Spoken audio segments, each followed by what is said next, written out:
Doctor का।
बैठ जाओ आराम से बैठ जाओ।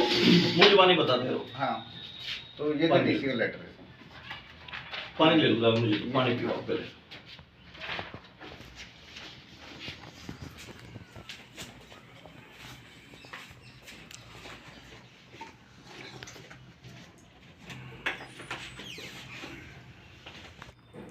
नमस्कार, मुद्दे की बात में आज हम बात करेंगे 1098 नंबर की। ये नंबर क्या है और इसकी ज़रूरत क्यों पड़ती है। दोस्तों हम बता दें, ये नंबर है चाइल्ड हेल्पलाइन का। और चाइल्ड हेल्पलाइन की ज़रूरत क्यों पड़ी, इस विषय पर, इस मुद्दे पर बात करने के लिए आज हमारे साथ मौजूद हैं वरिष्ठ जिला बाल कल्याण अधिकारी एवं चाइल्ड हेल्पलाइन के जो डायरेक्टर हैं श्रीमान अनिल मलिक जी। अनिल मलिक जी से हम बात करेंगे कि चाइल्ड हेल्पलाइन की ज़रूरत क्यों आज समाज में है और ये किस तरीके से काम करती है। सर नमस्कार, मुद्दे की बात में आपका स्वागत है। नमस्कार नरेंद्र जी। सर ये चाइल्ड हेल्पलाइन जो है किस तरीके से काम करती है और इसके का क्या कारण है यहाँ समाज में आज जो चाइल्ड हेल्पलाइन की जरूरत पड़ी। नरेंद्र जी, जैसा कि सबको मालूम है, आज बच्चों के मुद्दों पे बहुत संवेदनशीलता के साथ काम करने की आवश्यकता है। केंद्र सरकार, राज्य सरकार कानून बना रही हैं, नए नए नियमों का गठन किया जा रहा है। फोकस विशेष तौर से ये है कि हमारे बच्चे सुरक्षित रहें, संरक्षित रहें, उनके आसपास का वातावरण एकदम सुखद रहे। भारत के केंद्रीय मंत्रालय महिला एवं बाल विकास की एक मदर एजेंसी है चाइल्ड इंडिया फाउंडेशन, एक एनजीओ है। उनको एक जिम्मेदारी दी है कि पूरे भारतवर्ष में चाइल्ड हेल्पलाइन नंबर 1098 के केंद्र स्थापित किए जाएं। ज़्यादा से ज़्यादा इन केंद्रों की स्थापना का मोटिव है कि बच्चे के बहुत नज़दीक सेवाएं पहुँचें। अभी तक अनुमानित रूप से 598 केंद्र पूरे हिंदुस्तान में चाइल्ड लाइन के चलाए जा रहे हैं। उनमें से एक जिला जींद, हरियाणा राज्य के जिला जींद की अगर हम बात करें तो हरियाणा राज्य बाल कल्याण परिषद की जो जिला शाखा है, जिला बाल कल्याण परिषद, बाल भवन प्रांगण में एक केंद्र स्थापित किया गया है चाइल्ड हेल्पलाइन। सौभाग्य है कि हमें अतिरिक्त तौर पर निदेशक चाइल्ड लाइन की भूमिका निभाने को मिली है और राज्य बाल कल्याण परिषद की यूं तो एक बहुत बड़ी और सकारात्मक सोच है कि पूरे राज्य के बच्चों को हम सुविधा दें, लेकिन एक अतिरिक्त तौर से अगर हिंदुस्तान के बच्चों की हम बात करें, उसमें हमारे ज़िले के बच्चे भी शामिल हैं, राज्य के बच्चे भी शामिल हैं।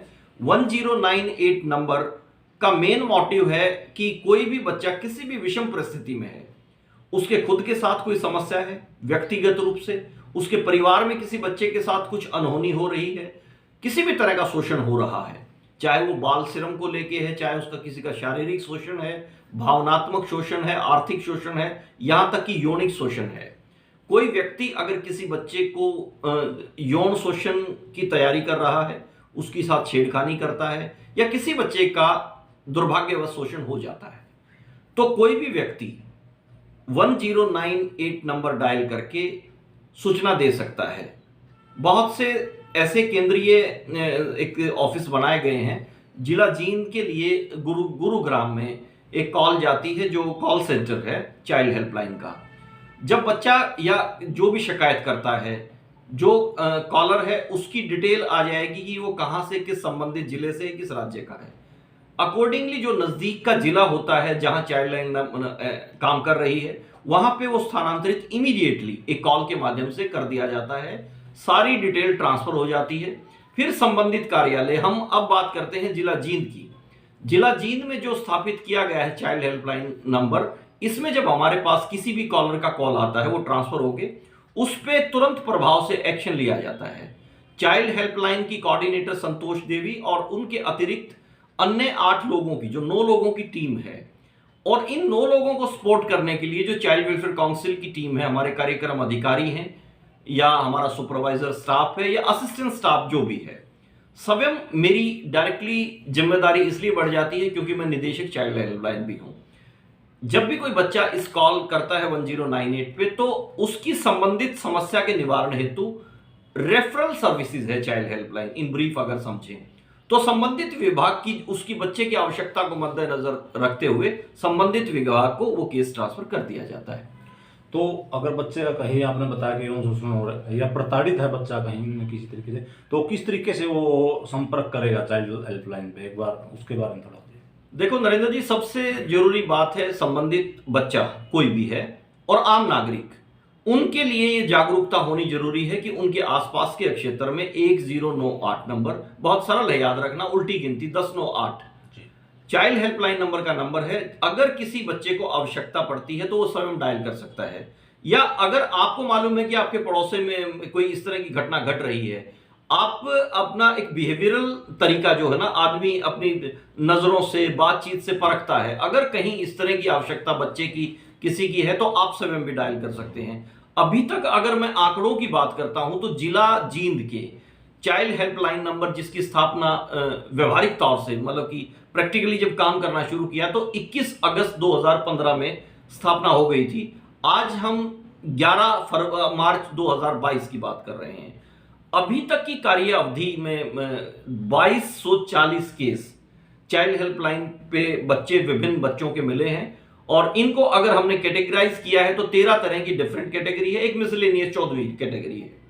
इसमें मुख्यतः जो सबसे ज्यादा केस आते हैं वो एब्यूज एंड वायलेंस के आते हैं, बच्चों का शोषण जो होता है, उनको प्रताड़ना जो की जाती है, उनका नंबर अगर मैं 2240 में करूं तो सिर्फ 558 केस बच्चों के एब्यूज और वायलेंस के हैं, यानी कि बच्चों का शोषण बहुत बड़े स्तर पर हो रहा है।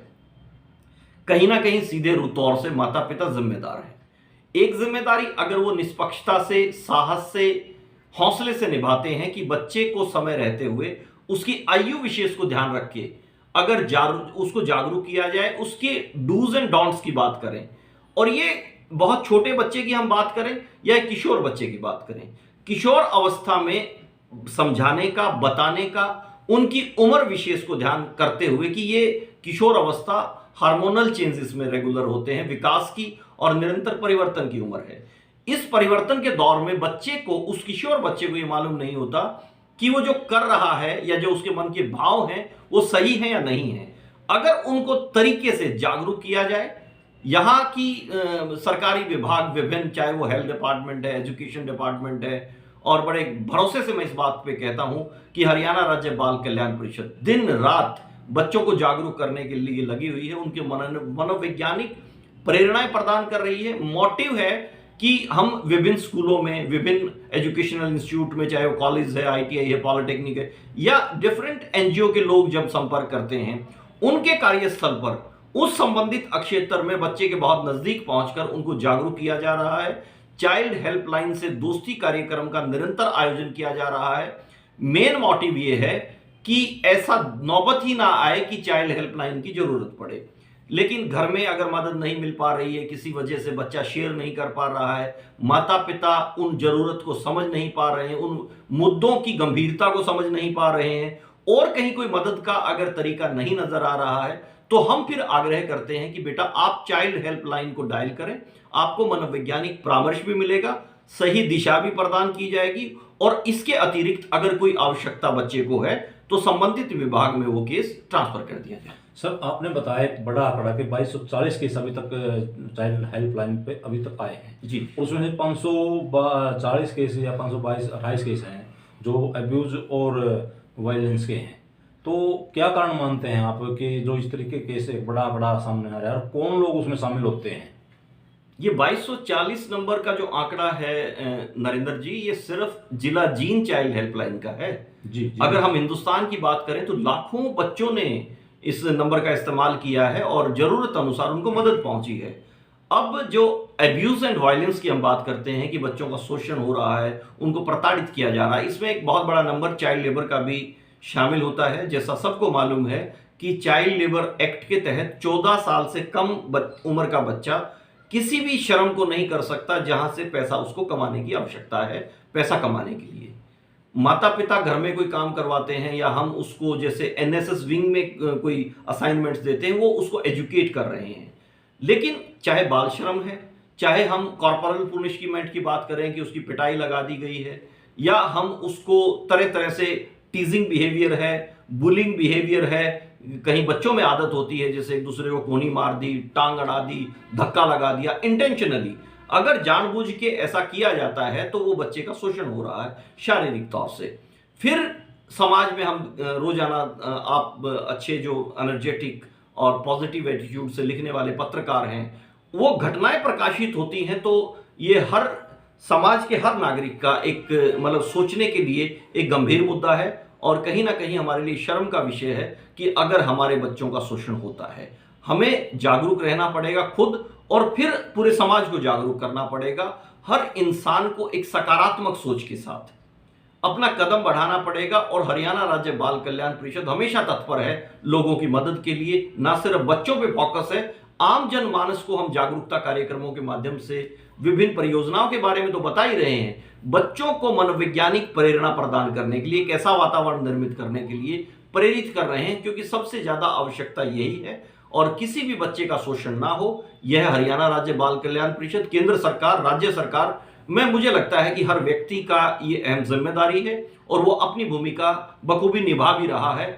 और मकसद यही है कि हमारे बच्चे खुश रहें, खुशहाल रहें, उनके चेहरे पे मुस्कान रहे, ऊर्जा से लबालब रहें और वो इतने जागरूक हों कि उनका शोषण तो कोई करे ही ना। वो अपने से छोटे उम्र के बच्चों को एक समझ विकसित कर सके ताकि हमारे बच्चे सुरक्षित रहें एकदम से। सर, एक बड़ी समस्या समाज में होती है, जैसे आपने बताया कहीं पास में बच्चे का शोषण हो रहा है तो पड़ोसी उसको बीच में जानबूझ करके उसकी जानकारी मतलब देने से डरता है, कतराता है कि उसका नाम सामने आ जाएगा, वो अगर इसके बारे में कहीं शिकायत करेगा।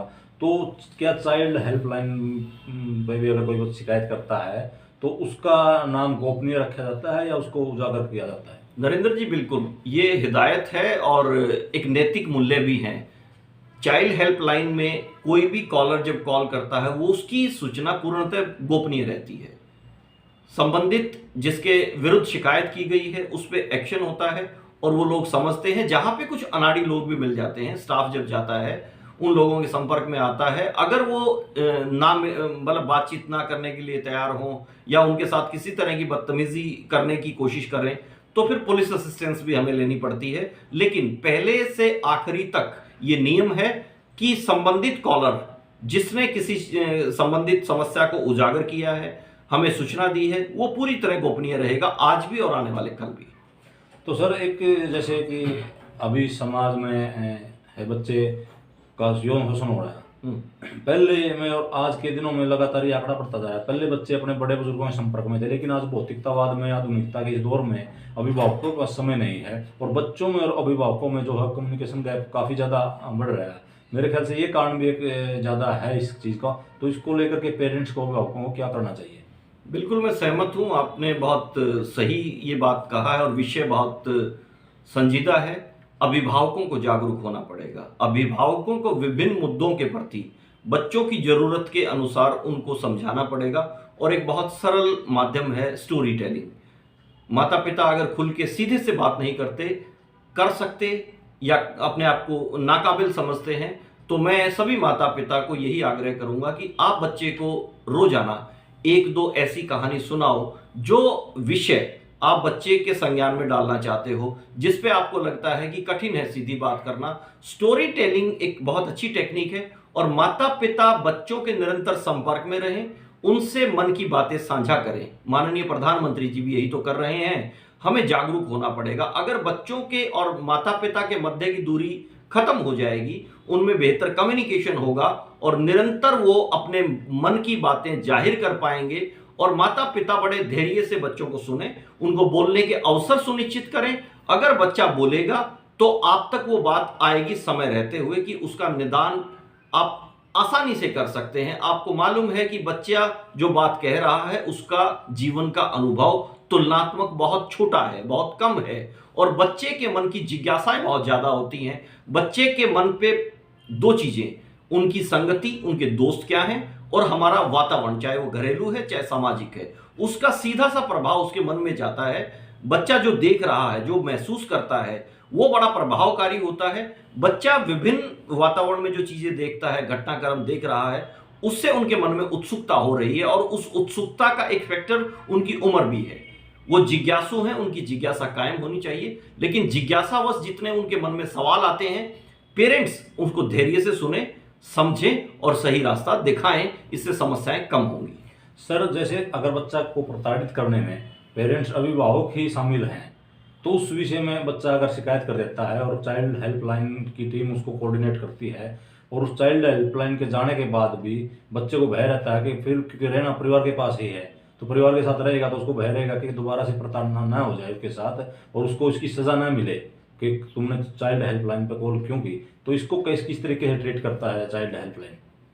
मनोवैज्ञानिक परामर्श टेक्निक्स हैं। मनोवैज्ञानिक परामर्श एक तो ये है कि जो काउंसलिंग टिप्स हैं उनको हम बड़े सरलता से उसका इस्तेमाल करते हैं, माता पिता को समझाते हैं। गलती होती है, चाहे वो गुस्से में हो, चाहे वो नादानी में हो, चाहे वो नासमझी में हो, कारण कुछ भी हो, जो माता पिता समझदार हैं, कहीं गुस्से में कुछ इस तरह काम हो गया या बच्चे से कुछ इस तरह की गलती हो गई कि उन्होंने अपना आपा खो दिया, गलती होने के बाद दोनों पक्ष, बच्चा भी और माता पिता भी, अपनी अपनी गलती अगर रियलाइज कर लेते हैं, उस समस्या का समाधान जल्दी हो जाता है और भविष्य में उस तरह की समस्याएं ना आए, इसके लिए आवश्यक तौर से उनको मनोवैज्ञानिक परामर्श सुविधाएं दी जा रही हैं। और निरंतर मैं आपके माध्यम से आम नागरिक को पूरे जिले के लिए, पूरे जिले के साथ साथ पूरे राज्य के लिए मैं ये ऑफर कर रहा हूं हरियाणा राज्य बाल कल्याण परिषद की तरफ से कि आपका उनका ये दोस्त अनिल मलिक हमेशा उनको मनोवैज्ञानिक परामर्श सेवाओं का लाभ देने के लिए तत्पर हैं, तैयार हैं। आप एक कदम बढ़ाइए, सिर्फ हम तक संपर्क कीजिए और उस समस्या को साझा कीजिए। अब बात यह है कि खुद माता पिता जब बच्चे को प्रताड़ित करते हैं, उनका शोषण करते हैं, बात वही है कि कुछ ना कुछ एक मूल कारण होता है। उस मूल कारण को ढूंढना होगा कि इस प्रताड़ना का वजह क्या है। कई बार माता पिता का खुद का मेंटल स्ट्रेस इतना होता है, वो खुद बड़ी परेशानी में होते हैं, चाहे वो आर्थिक कारण है, चाहे उनकी घरेलू परिस्थितियां हैं, चाहे सामाजिक कार्य से संबंधित लगाएं, कोई ना कोई एक फैक्टर जरूर होता है। पहले हम उस मूल जड़ तक पहुंचने की कोशिश करते हैं ताकि वो समस्याएं ना हो। अब घबराने की आवश्यकता इसलिए नहीं कि एक समस्या जब हमारे पास आ गई है तो हम उनको ये एश्योरेंस देते हैं कि ये पूरी तरह गोपनीय रहेगी और ये समस्या दोबारा से इसकी पुनरावृत्ति ना हो, ये बच्चे पे दोबारा से कुछ इस तरह के इशू ना आए, माता पिता कहीं अपने आप को इंसल्टिंग फील ना करें। पहला फोकस मनोवैज्ञानिक परामर्श। दूसरा कि उसको केस को एक बार परामर्श देके छोड़ना नहीं है, उसका निरंतर फॉलो अप किया जाता है और हमारी टीम और हम खुद इनके संपर्क में रहते हैं। और रिकंसिलिएशन की जो बात आती है, कि पुनरावृत्ति की जो बात आती है, वो केस बहुत कम होते हैं। इसलिए मेन फोकस है कि उनकी सोच, उनके विचार और उनके व्यवहार को बेहतर एक रास्ता हम दे सकें, और तरीका एक ही है कि मनोवैज्ञानिक प्रेरणा के माध्यम से हम ये काम करते हैं। सर, एक आंकड़ा कितना होगा जो बच्चे कई बार घर छोड़ के चले जाते हैं? कितने केस इस तरह के चाइल्ड हेल्पलाइन पे आते हैं और वो घर छोड़ के जाते हैं, तो क्या कारण रहता है घर छोड़ के जाने का? 2240 चाइल्ड हेल्पलाइन जीन में जो कॉलर्स ने कॉल किया है, नंबर ऑफ केसेस की मैं बात करूं, इसमें से पहला एब्यूज एंड वायलेंस का बताया कि 558 केस। उसके बाद नंबर 2 अगर हम कहें तो चाइल्ड लॉस्ट एंड फाउंड, यानी कि बच्चे गुमशुदा हो गए हैं और उनको पुलिस की मदद से, प्रशासन की मदद से, आम नागरिक की मदद से किसी तरह से ढूंढ लिया गया है और घर में वापस भेज दिया गया है। इस तरह लॉस्ट एंड फाउंड के 313 मामले हमने रिसीव किए हैं चाइल्ड हेल्पलाइन पे। और इसकी वजह एक तो घरेलू वातावरण होता है, दूसरा है कि शिक्षा का बहुत महत्व है कि निरक्षर परिवार है, साक्षर नहीं है, कम पढ़ा लिखा है, तो उनके पास आर्थिक जो अभाव है, संसाधनों की कमी है, कई बार तो क्या होता है कि माता पिता अपने बच्चे को किसी ना किसी काम पे, किसी व्यवसाय में अंगेज कर देते हैं, बच्चे का मन नहीं लगता है, घर में समस्याएं हैं, वो आय जुटाने के लिए घर छोड़ जाता है, बाहर निकल जाता है, फिर किसी ना किसी तरह से रास्ता भटक जाता है। फिर दुर्भाग्य ये होता है कि कहीं उनको ऐसा व्यक्ति मिल गया जो उनका शोषण कर रहा है या फिर उनको अगवा कर लिया है। तो कारण बहुत से हैं, लेकिन उनकी सामाजिक दृष्टिकोण के साथ साथ उससे पहले उनका आर्थिक, पारिवारिक और जो उनकी शिक्षा, ये बहुत आड़े आती है। इसलिए मैं आम नागरिक से यही आग्रह करूंगा कि बच्चों को ज़्यादा से ज़्यादा शिक्षित करें, उनको सही और गलत मुद्दों की जानकारी दें। और जहां तक आर्थिक रूप से बात है तो हमारी ये जिम्मेदारी बनती है, ये स्टेट की रिस्पॉन्सिबिलिटी भी है कि उनकी बेहतर परवरिश के लिए हम मिलजुल कर कुछ प्रयास करें, क्योंकि हर व्यक्ति साधन संपन्न नहीं है। विषमताएं अलग अलग क्षेत्र की, अलग अलग परिवारों की अलग अलग तरीके की हैं। हमें फिर भी कोशिश करनी चाहिए कि हम बच्चों को शिक्षा के लिए, उनके भरण पोषण के लिए उनको मदद कर सकें, ताकि बच्चे अपने घर से दूर ना रहें। क्योंकि सबसे सुरक्षित अगर बच्चे की जगह है, उनका अपना घर है। सबसे सुरक्षित अगर किसी व्यक्ति विशेष के साथ हैं तो उनके अपने माता पिता हैं। अन्यथा बच्चा कहीं ना कहीं असुरक्षा महसूस करेगा। बच्चों को समय रहते बाल्यावस्था से ही माता पिता को ये सीख दी जानी चाहिए कि अजनबियों से बहुत सतर्कतापूर्वक व्यवहार करें, उनको ऑब्जर्व करें और फिर जाके अगला कदम उठाए। अगर बच्चे का मन भटक रहा है, बच्चा दूर जा रहा है, अगर उनको सही समय पे एजुकेट किया जाएगा, जागरूक किया जाएगा, तो इन मामलों में कमी आ सकती है।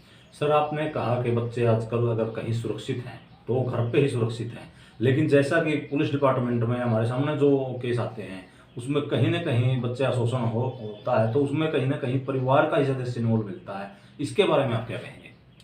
ये बात सही है। और जो बच्चों ने खुद जो रैंडम सैंपलिंग होती है समय समय पे, ऐसे आंकड़े भी आते हैं कि जो बच्चे की पहचान के लोग ज़्यादा होते हैं वो उसके बहुत क्लोज रिलेटिव्स और फैमिली मेंबर्स भी हो सकते हैं, या वो रिक्शा पुलर और पड़ोसी के दुकानदार भी हो सकता है, कोई भी है। मैं व्यक्तिगत किसी की बात नहीं कर रहा हूँ। बच्चे ऐसा बताते हैं कि पहचान वाले लोग उनका ज़्यादा शोषण करते हैं, क्योंकि वो सुरक्षित महसूस करते हैं। छोटा बच्चा अगर किसी नाते में, किसी घर के परिवार के सदस्य बड़े को ये कहेगा, परिवार में बताएगा कि इसने मेरा शोषण किया है या मेरे साथ इस तरह बदतमीजी की है, मेरे को गलत तरीके से स्पर्श किया है, तो आसानी से माता पिता इस बात को समझते नहीं हैं और वो यही कहते हैं कि तू छोटा है, तुझे पता नहीं है, तू किसके ऊपर इल्ज़ाम लगा रहा है, अपने आप को ठीक रहे, तेरे कंपनी को ठीक कर, तेरे दोस्त ठीक नहीं है, तेरा व्यवहार ठीक नहीं है ना। ये तरीका नहीं है। अगर बच्चा किसी को इंडिकेट कर रहा है कि फला व्यक्ति ने मुझे ये प्रताड़ना की है या मुझे छूने का प्रयास किया है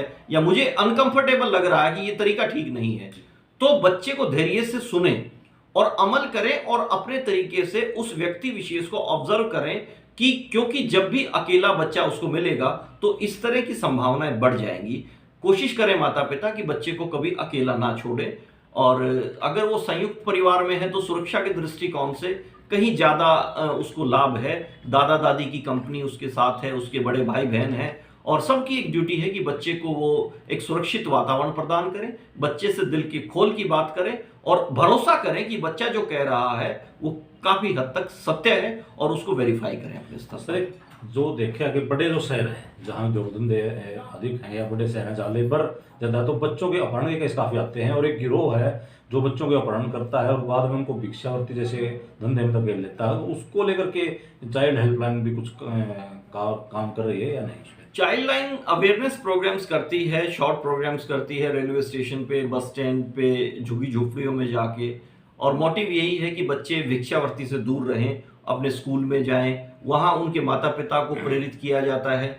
लेकिन आर्थिक मजबूरियाँ कई बार आड़े आ जाती है, बहुत चाह कर भी वो स्वयं से कोई नहीं करना चाहता है, स्वयं से कोई भीख नहीं मांगना चाहता है, लेकिन उनकी मजबूरियाँ हैं कि गुजर बसर के लिए, 2 वक्त की रोटी के लिए उनको संसाधन नहीं है। मैं तो आम नागरिक को ये आग्रह करूंगा कि किसी भी बच्चे को अगर बेगिंग करते हुए वो मिलता है तो 2 मिनट उसके साथ बातचीत करके जरूर बिताएं, उनको मोटिवेट करें कि उनको वो पढ़ने के लिए प्रेरित करें, और कभी भी कैश इन हैंड यानी कि नगद पैसे ना दें। अगर उनको जरूरत लगती है बच्चे को रोटी खिलाएं, अगर वो लगता है कि बच्चा स्कूल जाना चाहता है उनको स्टेशनरी, स्कूल बैग और फीस के लिए वो मदद कर सकते हैं, और ये सामूहिक जिम्मेदारी है, हमें निभानी पड़ेगी। सर एक जैसे चाइल्ड हेल्पलाइन है, बच्चों की मदद के लिए बनाई गई है, लेकिन कई बार ऐसा होता है कि कोई कानून बना दिया सरकार ने, उसका मिसयूज भी होता है। बच्चे कई बार अपने जिद पूरी करवाने के लिए अभिभावकों को प्रेशर बनाने के लिए भी कई बार झूठी कंप्लेंट कर देते हैं। तो इसमें फिर चाइल्ड हेल्पलाइन किस तरह से उनको काउंसलिंग करती है और किस तरह से इसको सॉर्ट आउट किया जाता है मामले को? वैसे तो पहले ही हमें ये एक मैसेज हम जब बच्चों से इंटरेक्ट करते हैं, स्कूल प्रोग्राम्स में करते हैं, कम्युनिटी प्रोग्राम्स में करते हैं, स्टेक होल्डर्स की मीटिंग में करते हैं, ये आग्रह किया जाता है, अपील की जाती है, उनको समझाया जाता है कि यूं ही इस नंबर को इस्तेमाल ना करें, ये बहुत इंपॉर्टेंट नंबर है। आप जब फ़ोन कर रहे हैं, आप दूसरा नीडी कॉलर अगर उस वक्त फ़ोन कर रहा है तो कुछ समय के लिए, चाहे वो 2 मिनट के लिए होल्ड पे जाए, वो ज़रूरतमंद का मदद थोड़ी सी डिले हो जाती है। और लेकिन उसके बावजूद भी, चाहे वो नादानी बच्चे की कहो या फिर उसकी परेशानी कहो, कई बार वो जानबूझ के इस तरह की शिकायतें करता है। इस केस में भी हम बच्चे को उसके बाल मनोविज्ञान पे काम करते हैं, बच्चे को समझाते हैं, और बच्चे को जब हम स्वस्थ वातावरण में इस तरह की सीख प्रदान करने की कोशिश करते हैं तो काफ़ी हद तक बच्चे को समझ भी आती है और वो अपनी गलती को रियलाइज़ भी करता है। जैसे सर आपके द्वारा स्कूलों में अवेयरनेस प्रोग्राम किए जाते हैं, आप वहाँ से बच्चों से फीडबैक भी मंगवाते हैं लिखित में, तो अब वो आपके पास काफ़ी संख्या में फीडबैक इस तरीके के आते होंगे, तो उनमें सबसे ज़्यादा फीडबैक में बच्चे किस तरीके की अपनी समस्याएं बताते हैं? बच्चों को जो परिवार में अगर कहीं इस तरह के फीडबैक जो नेगेटिव हम उसको कहें या ये कहें कि ये बहुत आवश्यक रूप से उनको बताना चाहिए था, ये उनको साहस को मैं प्रशंसा करता हूँ। हमें सिर्फ फीडबैक लिखित की बात नहीं, मौखिक रूप से भी ड्यूरिंग सेशन जब 2 घंटे में लाइव चर्चा बच्चे से करता हूँ विभिन्न मुद्दों को जो बच्चों के लिए जरूरी है, उसमें कई बच्चे खुद साहस करके, ये यहाँ तक कि बेटियां भी ये बता देती हैं कि सर आप जो कह रहे हो ये शोषण के इतने बड़े आंकड़े, मैं तो खुद शोषित हूँ, मुझे पता है। ऐसे बच्चों को तो मैं विशेष वो तारीफ के काबिल हैं, उनके साहस की प्रशंसा करता हूँ कि वो, क्योंकि बच्चे जितने रिपोर्ट कर रहे हैं ना, ये आंकड़े सिर्फ वो हैं जो बच्चे शर्म, संकोच और साहस ना करने की वजह से बता नहीं पाते हैं माता पिता को, अथॉरिटीज को वो मैसेज नहीं दे पाते हैं, उनकी संख्या कहीं ज़्यादा है। और बच्चों को सुरक्षित रखने के लिए उनसे खुली चर्चा करने की बहुत आवश्यकता है और निरंतर आवश्यकता है। हमारे पास जो फीडबैक आता है बच्चों का, वो मोस्टली ये कहते हैं कि ये कार्यक्रम निरंतर चलने चाहिए, और ये कार्यक्रम सिर्फ हमारे स्कूल में नहीं, हमारे राज्य के साथ साथ राष्ट्र के हर स्कूल में निरंतर होने चाहिए। और ये इनकी समय अवधि 1 महीना, 2 महीना या 6 महीने नहीं, अगर ये साप्ताहिक एक कार्यक्रम हो या कुछ समय रोजाना हमारे पाठ्यक्रम का हिस्सा हो तो वो ज़्यादा जरूरी है। क्योंकि मनोवैज्ञानिक रूप से, यानी कि बच्चों की मानसिकता को, उनकी उम्र विशेष को ध्यान में रख के, उनकी समझ के अनुसार साधारण भाषा में अगर कोई बात बताई जाए कि ये चीज़ करनी है, ये चीज़ आवश्यक है और ये चीज़ बिल्कुल नहीं करनी चाहिए, अगर करते हैं तो इसके नुकसान क्या है, ये बातें बच्चों को समझ में आती है। लेकिन उनको लेक्चर की भाषा समझ में नहीं आती, उनको स्टोरी टेलिंग, पोइम रिसाइटेशन और एग्जाम्पल कोट करते हैं जो केस स्टडीज, ये उनके लिए इंटरेस्टिंग रहता है और ज़्यादा सरलता से वो समझते हैं। और कहीं ना कहीं अधिकतम बच्चे ये कमिटमेंट करते हैं कि उनको अपने जीवन के लक्ष्य का महत्व पता लग गया, उनको पता लग गया कि कोई व्यक्ति उनका शोषण अगर करने का साहस करेगा तो वो जागरूक हैं और वो तत्परता से कदम बढ़ाएंगे, खुद की मदद भी करेंगे और समाज में हर व्यक्ति की मदद के लिए वो तत्पर रहते हैं। सर जैसा कि आपका अभियान हम देख रहे हैं, जिला बाल कल्याण परिषद परामर्श केंद्र स्थापित करती है स्कूलों में जाकर के, तो किस तरीके का प्रोसेस है, क्या प्रक्रिया उसको अपनानी होगी आप तक पहुंचने के लिए, परामर्श केंद्र स्थापित करवाने के लिए? नरेंद्र जी, बहुत महत्वपूर्ण बात आपने की है और ये बहुत ज़रूरी है। मेरा सौभाग्य है कि राज्य बाल कल्याण परिषद की जो महत्वाकांक्षी राज्य स्तरीय परियोजना है बाल सलाह परामर्श व कल्याण केंद्रों की, ये मनोवैज्ञानिक परामर्श केंद्रों की स्थापना की हम बात कर रहे हैं। और ये शायद मुझे इस बात के लिए फ़ख्र भी है और मैं कुदरत का और व्यवस्था और प्रबंधन और सरकार का इस बात के लिए धन्यवाद करता हूं कि राज्य नोडल ऑफिसर की भूमिका मुझे सौंपी गई है। बाल सलाह परामर्श व कल्याण केंद्रों की स्थापना राज्य भर में की जा रही है। अभी तक अगर मैं लेटेस्ट आपको इन्फॉर्मेशन शेयर करूं, बीते हुए कल डिस्ट्रिक्ट कैथल का कार्यक्रम था, 130 केंद्र हमने राज्य में स्थापित कर दिए हैं और 400 से अधिक इंस्टीट्यूट हमने कवर किए हैं। ड्यूरिंग कोविड भी हमने मनोवैज्ञानिक परामर्श सेवाएं जारी रखी हैं। 170 सेशन हमने कोविड के दौर में भी किए हैं। इसमें कुछ भी मतलब कठिन नहीं है। पहली बात तो हर संस्थान को मैं एक आग्रह निवेदन खुद करता हूं कि कोई औपचारिकता नहीं करनी है। वो सिर्फ हमें 4 लाइन लिख के दे दें कि किस दिन उनको कार्यक्रम जाए। उनका कार्यक्रम हम फिक्स कर देते हैं एज पर कमिटमेंट। अगर हमने 10 बजे का समय निर्धारित किया है तो निश्चित तौर पे 9:50 और 55 मिनट पे हम उनके प्रांगण में पहुंच जाते हैं, बिना किसी औपचारिकता के। सिर्फ एक अच्छा साउंड सिस्टम मिल जाता है तो लोगों से, बच्चों से कम्युनिकेट करने में आसानी होती है। इसके अतिरिक्त कोई फाइनेंशियल बर्डन किसी के ऊपर नहीं है। ये निःशुल्क सेवाएं हैं हरियाणा राज्य बाल कल्याण परिषद की। इससे संबंधित जितने खर्चे हो रहे हैं, किए जा रहे हैं, होंगे, ये हरियाणा राज्य बाल कल्याण परिषद की एक्टिविटी के तहत आते हैं। और कोई भी व्यक्ति, कोई भी संस्थान, कोई भी स्कूल, कोई कॉलेज जब बच्चों के विभिन्न मुद्दों पे, उनकी जागरूकता पे, उनके मोटिवेशन पे, यहां तक कि एग्जामिनेशन स्ट्रेस के साथ साथ लाइफ स्ट्रेस को मैनेज करने के लिए, कम्युनिकेशन स्किल डेवलप करने के लिए, लाइफ स्किल्स के लिए जिस तरह के भी प्रोग्राम चाहिए, वो सिर्फ हमें 2 लाइन 4 लाइन लिख के दे दे, हमसे संपर्क कर ले। मेरा नंबर 94 161 081 32। 365 दिन 24 घंटे सेवा के लिए हम तत्पर हैं। इस नंबर का उपयोग करके बड़ा सरलता से इसको कार्यक्रम को लिया जा सकता है। सर, बच्चों या अभिभावकों को आप कोई संदेश देना चाहते हो हमारे चैनल के माध्यम से? नरेंद्र जी, मैं चाहता हूं कि आप जैसे जागरूक माता पिता की भूमिका हर व्यक्ति को निभानी चाहिए। बच्चों से दिल खोल के बात करें, खुल के बात करें, खुश दिल होके बात करें, बच्चे को धैर्य से सुने, उनको बोलने के अवसर सुनिश्चित करें, उन पे चीजें थोपे ना। आप व्यवहारिक तौर से इस तरह का काम करें, अपने व्यवहारिक जीवन शैली ऐसी हो कि बच्चे आपको रोल मॉडल की तरह मान लें। और अगर माता पिता या एक अच्छा शिक्षक बच्चे का रोल मॉडल है तो वो कहीं ज्यादा तरक्की करता है। हर बच्चे का रोल मॉडल तो होता है। अब यह बहुत महत्वपूर्ण है कि रोल मॉडल वास्तविक है या सिर्फ स्क्रीन के ऊपर दिखने वाला चेहरा है, क्योंकि वास्तविक जीवन और एक्ट परफॉर्म करने में बहुत बदलाव आ जाता है। हमारे बहुत उच्च दृष्टिकोण से अगर हम सोचते हैं, सोशल रिफॉर्मर्स स्वामी विवेकानंद जी एक बहुत बड़े सेंट्रलाइज रोल मॉडल हैं हर व्यक्ति के लिए। गुरु नानक जी हैं और कितने हैं, माननीय प्रधानमंत्री जी की कार्यशैली हम अगर देखें तो प्रभावित करने वाली है। हमें एक अच्छा रोल मॉडल जीवन में बनाना चाहिए, लक्ष्य निर्धारित करने चाहिए और माता पिता बच्चों की दिल खोल के मदद करें, मित्रवत व्यवहार करें, क्योंकि पहले रोल मॉडल वही हैं। सभी को मैं शुभकामनाएं देता हूं और आग्रह करता हूं, अपील करता हूं कि हरियाणा राज्य बाल कल्याण परिषद की हर परियोजना का ज्यादा से ज्यादा लाभ लें और मनोवैज्ञानिक परामर्श सेवाओं के लिए 365 दिन 24 घंटे हम लोग तत्पर हैं। आपका स्वागत है। आपके उज्जवल भविष्य के लिए मैं शुभकामनाएं करता हूं। बच्चों को विशेष मैसेज देता हूं कि अपने एग्जाम की अच्छे से तैयारी करें, मानसिक दबाव ना लें और अगर कोई आवश्यकता है हम लोगों से संपर्क करें। घर बैठे मेरे नंबर पे अगर वो बात करेंगे तो उनको मनोवैज्ञानिक परामर्श सेवाएं घर बैठे भी मिलेंगी। शुभकामनाएं। दोस्तों, अनिल मलिक जी ने हमें बताया कि जब भी आपके आसपास कहीं भी कोई शोषण है, आपको घबराने की जरूरत नहीं है। आप निश्चिंत होकर के बिना झिझक के आप 1098 पर कॉल कर सकते हैं।